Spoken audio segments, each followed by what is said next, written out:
साबिक chairman PTI ने अपने पुराने साथियों को कोड़ा करकट कर दिया है। यह कहना था मुस्लिम लीग नून के रहनुमा ख्वाजा आसिफ का।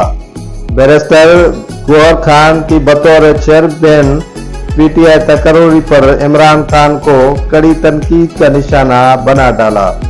समाजी राब्तों की वेबसाइट पर साबिक वफाकी वजीर ख्वाजा आसिफ ने कड़ी तनकीद करते हुए लिखा कि तहरीक इंसाफ के नए चेयरमैन बैरिस्टर गौहर खान के 2008 से 2022 तक 14 साल साबिक सदर आसिफ अली जरदारी कायद रहे।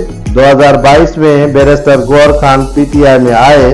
ख्वाजा आसिफ ने कायद पीटीआई को कड़ी तनकीद का निशाना बनाते हुए लिखा कि एक साल के अंदर साबिक चेयरमैन पीटीआई को आसिफ जरदारी का तराशा हीरा इतना पसंद आया कि अपनी कुर्सी उनके हवाले कर दी।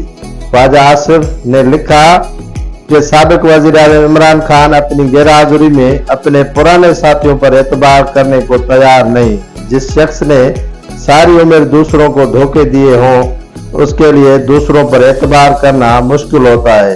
रहनुमा नून लीग ने तर्ज किया कि बहरहाल पीटीआई के लिए और वर्कर्स के लिए कोई शर्म कोई हया का मकाम है या डूब मरने का मकाम है।